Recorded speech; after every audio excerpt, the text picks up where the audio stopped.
Hello everyone, a very warm welcome to all of you in today's live session. Manoshala aims to use preventive mental health care solutions in India, which not only focuses on clinical therapy but also focuses on alternative therapy. Movement is a language, our first language. Non-verbal and movement communication begins in ultra and continues throughout the lifespan. Dance movement therapists believe that nonverbal languages is as important as verbal language and uses both forms of communication in the therapeutic process. Mind, body, and spirit are interconnected. Our today's live session is all about love your body, dance movement therapy.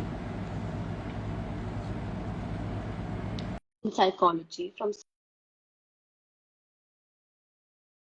diploma in dance therapy form from TIS Mumbai, and presently she is pursuing expressive art therapy course.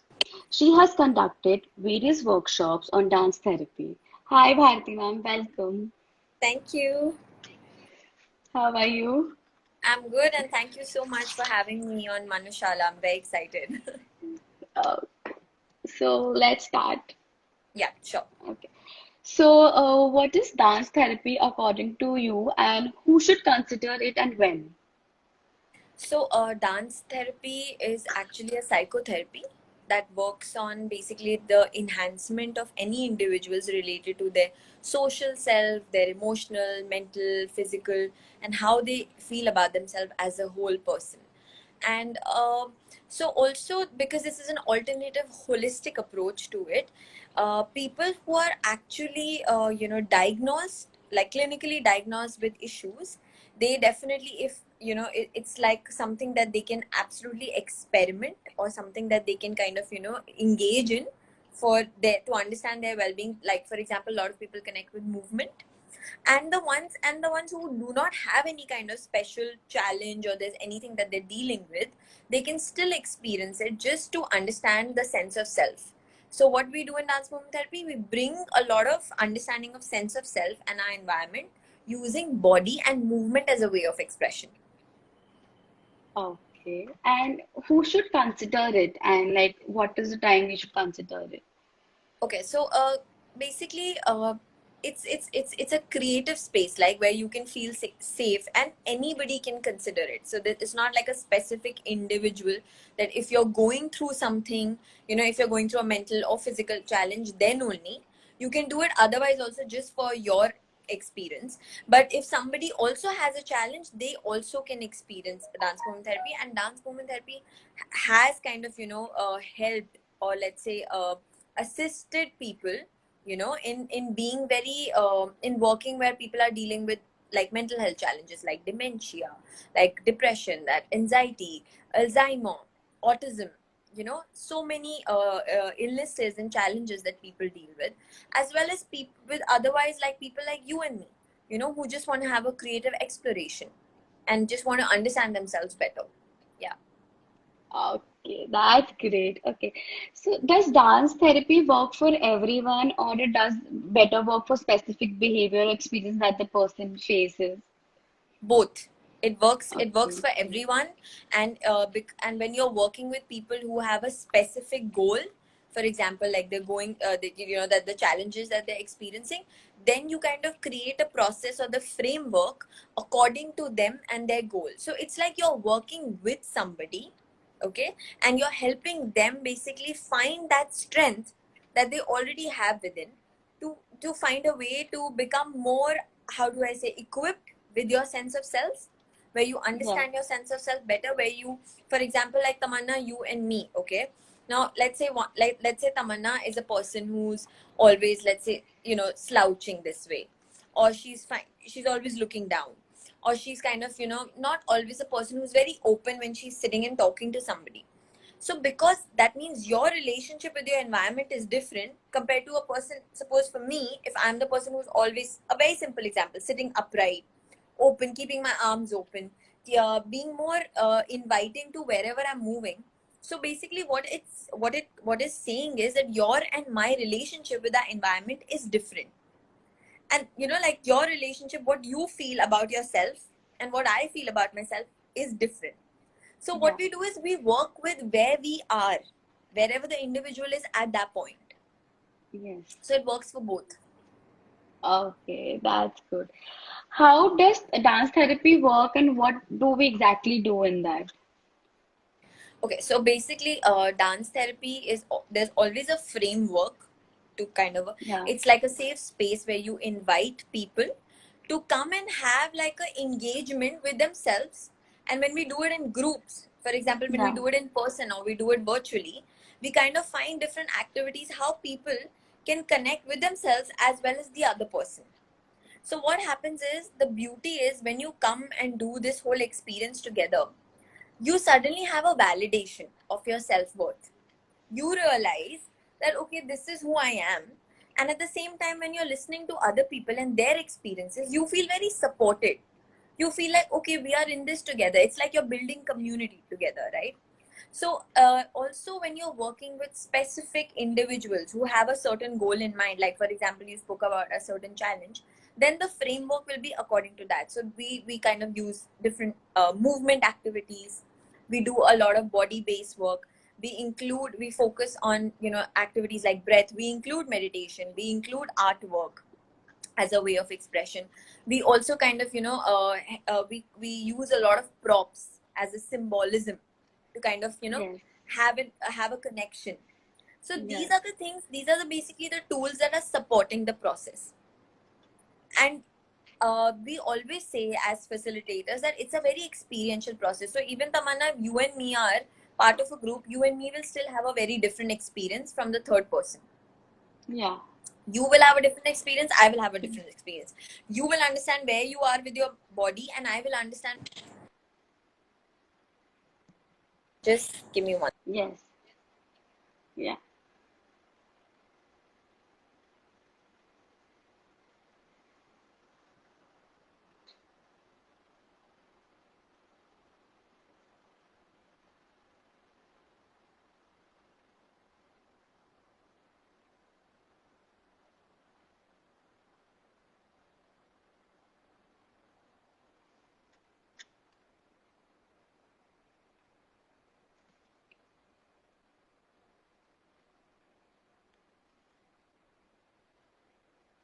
Okay.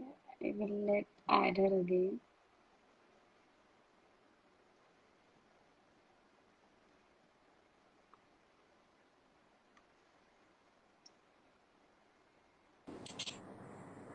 Yeah. Yeah, hi, I think we got Yeah. locked out.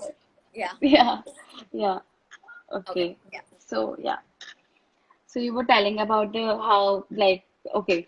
So let's come up to the second, third, fourth question. So what is basically the difference between dance therapy and therapeutic dance? And is it possible that we can do it online because keeping COVID in the situation at the moment? Yeah. So Yeah.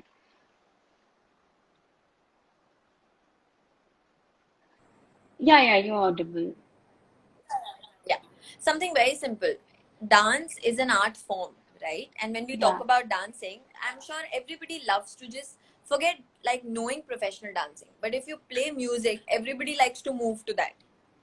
Or Yeah. there's some kind of sensation that gets created, like some people will tap their feet, some people will snap their fingers, some people will just like bob their head this way, so it's like our body is responding to music, right?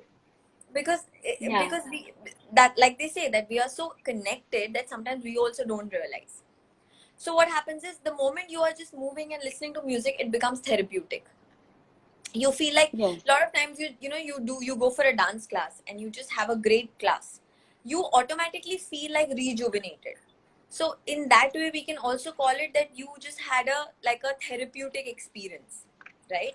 Now Yeah. what happens in a dance movement therapy is why it is called a therapy, because it's not a followed process. Nobody is teaching you something. It's a guided process. Somebody is working with you. So, for example, if I invite you, Tamanna, in my session and I say, come on, Tamanna, let's walk together in the room and let's just kind of, get a sense of where we are, the environment. Okay, Yeah. this is the room I'm here. This is what I'm feeling being here.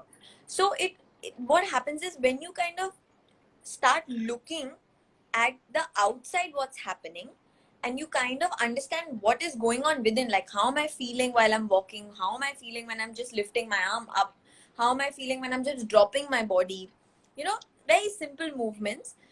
I immediately start feeling more like in my own self. Like, you know, it's like I'm creating a framework where I'm in my own space. Yeah.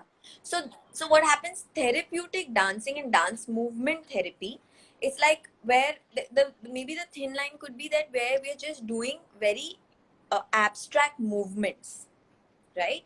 And somewhere we're doing a little bit of structure depending on what is the need in that moment. So the difference between doing a dance class and doing a dance movement therapy session is, in a dance class there'll be a certain guideline that you will follow. For example, you'll do a warm up, you'll do kind of, you know, strength and flexibility, you'll learn choreography and you'll perform choreography, for example, or you'll have improvisation. But in a Yeah. dance movement therapy session, it's not about, okay, this is what I'm telling you, now you do this. No, in dance movement therapy is as a facilitator, they give you a space, and they help, they kind of assist you in finding the right connections with where you are in your space, in your environment, and then say, okay, let's build your own dance. And when I tell you, when I give you that space, or when I offer that space to you, you automatically feel very invited. You want to explore something which is of your own, and that's how it becomes therapeutic. Okay, thank you. So I have this one more question. Like, how do we assist especially special kids with dance therapy? Because with the growing age and like at the time we have more of special kids. Like every day we hear, okay, this child has autism or this child has ADHD. So how to help them specifically? So, like I said, like if suppose if you're working with children with autism or children with ADHD, right? So first, as a facilitator, as you know, it's very important for us to know the challenges that those children face. So, for Okay. example, like somebody with ADHD is going, they tend to get they have a difficulty in finding connection between their mind body, like Yeah. coordination of what they're thinking and then responding, coordination in terms of what they are reading and remembering, okay, and like speech. So what happens is you kind of specifically design activities, these creative activities, or you bring fun props to help them get a sense of touch, color, and Yeah. then find that that how does that, you know, connect with me, what am I finding different in this, and then, you know, having their own expression. So it's all about, like, when you work with children with special needs, you are given a certain goal that you work with, and you design the process, the class or the experience or the session accordingly. And you Yeah. know, and then, and like for example, when I was working with kids with autism, we used to get this stretch cloth, and we did a lot of activity, because what happened, they had a lot of energy and they wanted to Yeah. release it, Release right? it. But some of them were not responding immediately, some of them were responding immediately, right? So at that point, if you, and what you do, we got the stretch cloth, me and another co-facilitator with me, and we kind of told the children to hold it from each corner, so everybody was holding the cloth. And then we just did very simple activity of asking them to kind of, you know, really pull the cloth, you know, towards themselves. So you could see that they were creating like an opposition. And in doing that simple movement, they felt like a sense of relief, as well as they felt supported, because they all came together in a circle and holding one cloth. So like we spoke about symbolism, you know, coming together, feeling supported, I'm not the only one feeling it. So what happens is, when you kind of work on these emotional aspects, when the children that is what helps them understand a physical response to what they're feeling inward. So it's like, you know, mind Okay. body comes a full circle. So, you know, Yeah. like your mind is part of your body, and body is Body. responding to what the mind is, you know, feeling or expressing. So so I feel that it's very important in terms of like where dance movement therapy sessions are concerned, that we should not I know it falls in the bracket of mental health, but I would Yeah. like to say this to everybody, that it's not something that you should feel that, oh, there is something wrong with me, hence I need to kind of, you know, do such therapeutic sessions. Today we Yeah. are like, we've heard about speech therapy, music therapy. So dance therapy is also one of the form, right? But it's just that Yeah. we're using movement, and like I said, it's a well-being process. So you can do it Yeah. anytime. Like, it's like going, for example, if you do go for yoga, why do we go for yoga? We need to work on our physical body, but we also talk about it affects you mentally also, right? Maintain. It's like in alignment. So if I say that if tomorrow you need to go for a session just to feel good, or just to rejuvenate, or just to understand where am I, maybe I'm a simple thing, maybe I'm going through a confusion and I just want to go experience a session, something very Yeah. basic. So it is for everyone. It works with people. And because like I can vouch for it, our body is constantly speaking. As a Speaking. child, when a child is born, they use their movement and their gesture and their posture to kind of tell the person, what am I feeling, the Yeah. mother, what am I going through. So it's the same. So our body's like right now when I'm talking, my hands are moving, Yeah. you are moving your head, you're Yeah. having expression. So there's always movement going on. Yes. And so basically, like we have few therapies which happens one on one only. We don't do it in a group because of specific reasons. So what Yeah. about the dance therapy? Is there a limitation of group? Like, okay, you can have only 10 people or you can have only 5 people. So what about Sure. the dance therapy? So first I will talk about is that virtually this is something that we had to do it in COVID, and Yeah. all facilitators all over India, I can say, for them, I'm sure international also, it was a Yeah. challenge to conduct a session Okay. online. Yeah, Okay. because these are the therapies when you're in person, the energy that you kind of feel together in being in one room is very different. So for us also, Yes. it was like a challenge that you're doing it online. But yes, Yes. it's possible. It's not impossible, it's definitely possible.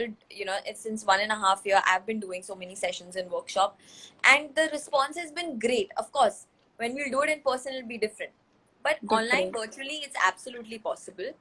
um, Second thing that you asked me was in terms of number of people. So usually Yes. minimum number of people in a group session should be 5, minimum Okay. number of people. And maximum that we try, like that's what we have kind of aimed, is depending on the space also. If it's a huge Okay. space, you can have 30 people in a group. But Okay. otherwise you kind of try, and because see, also I'll tell you what, it's something very subjective to each facilitator. Some Yes. facilitator might feel that they do not want such a large group to work with, they want to work with smaller groups. And some Yes. facilitators might feel comfortable working with large groups, so it also depends. But 30 is a number that, something which I can just kind of mention in terms of that could be a large number to work in person. Yes. Virtually today, I know that a lot of people are,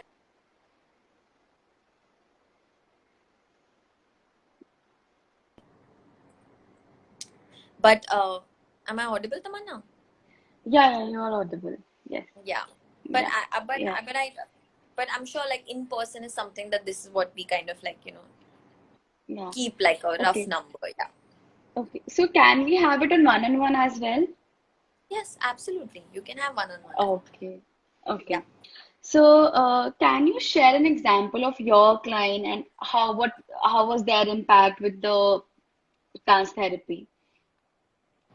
So I will talk about this young girl that I got the opportunity to work with. She lived in slums in Bombay itself, in Okay. Mumbai. And we were, when I was doing my internship, so we got this opportunity to go and work with that organization.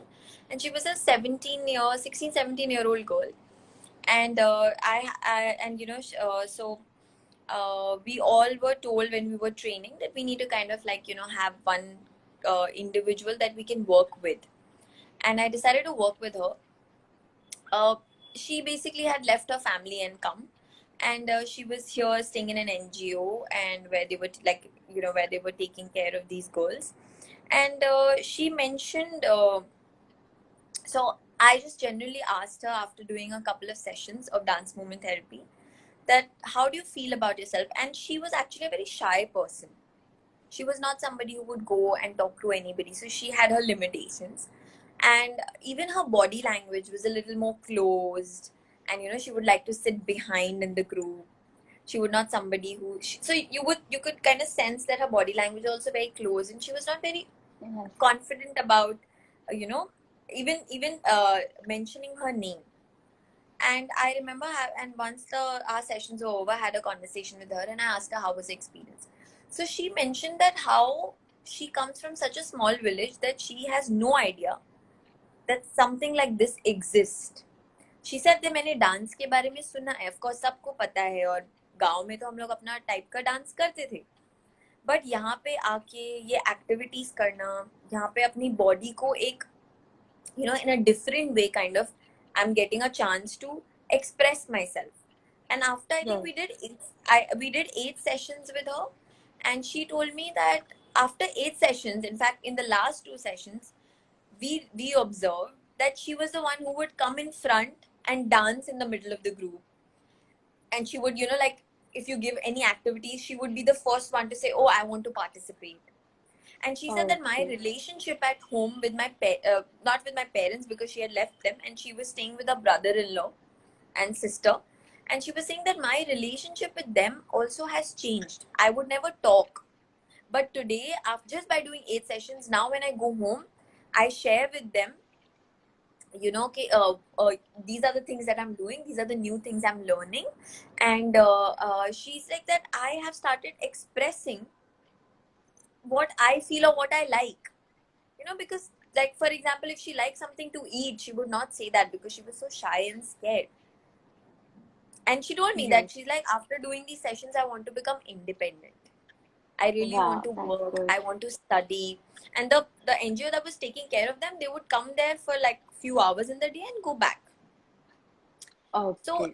that is one of the experiences I can tell you about someone who's not facing any mental health challenge, but they are going through their own trauma. And what happens is that our traumas get trapped in our bodies, and our bodies are listening.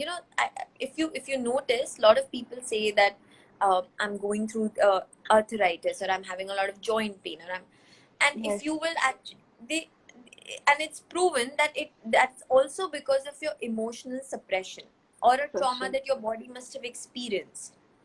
So our body is like a constant vehicle that is, giving us signs and telling us what is happening, but we don't really pause and listen, or we don't really pay attention, or we kind of ignore it, especially when it comes to working on yourself. Yes. So yeah, so this has been my Okay. experience with her, and it was amazing. That's great. That is something I heard different.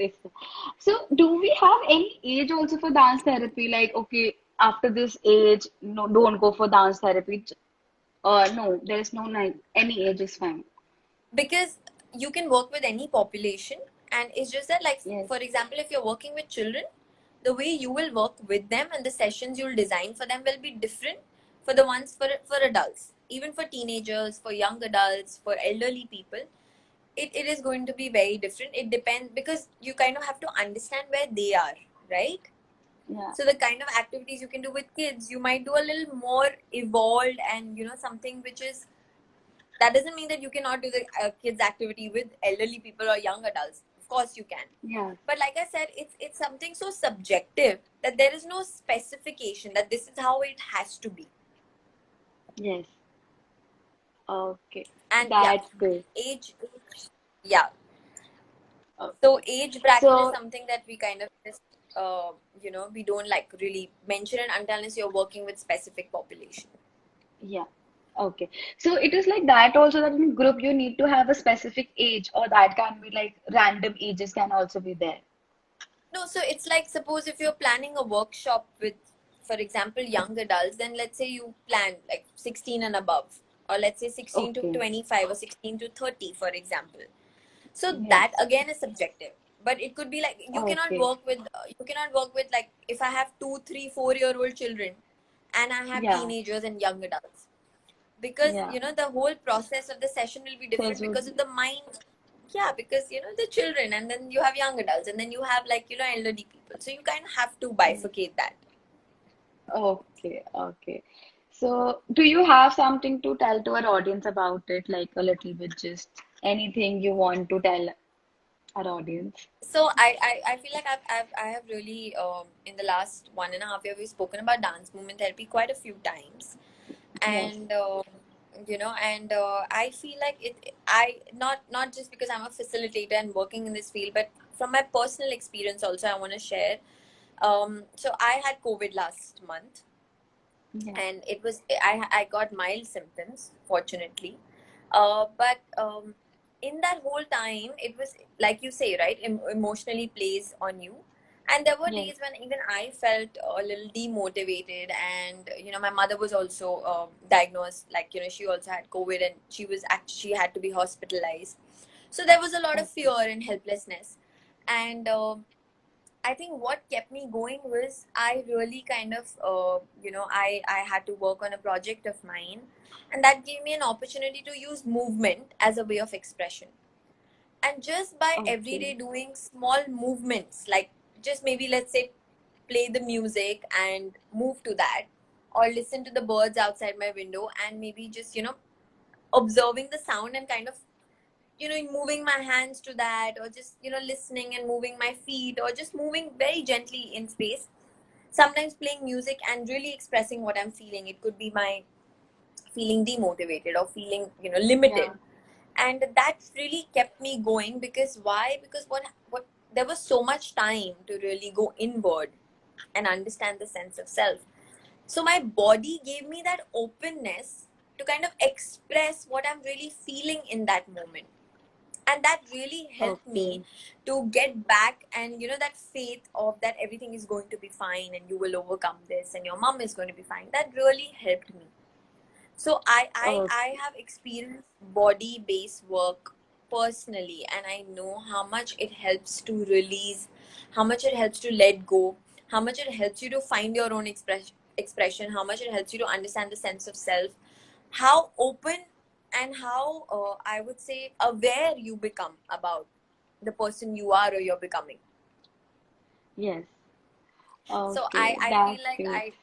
yeah, so towards the, I mean, just to conclude it, I would want to say that um, yes, we all are kind of facing a lot of stigma, especially in India, where it comes to mental health and therapy.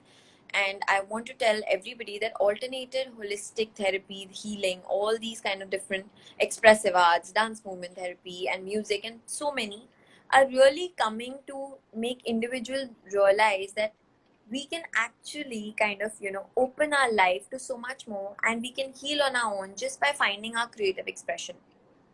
And there is so Yes. much power in the arts that they can really hold you together. They can uplift and open those layers of yourself that you must have not even imagined, and they make you realize how amazing and empowering we all are. So I just want to say that everybody should experience it. It's beautiful. Okay. That's great. So thank you Yeah. so much for this opportunity and thank you Thank for you so making us more aware about dance movement therapy. thank you so Thank much, Tafsir. you, Samantha. Thank you, Thank Manushala. you. Thank you for having me. And thank you everyone Thank who you. joined. Lots of Thank you, love. everyone. Thank you. Thank you. Bye. Thank you. Bye bye. Bye.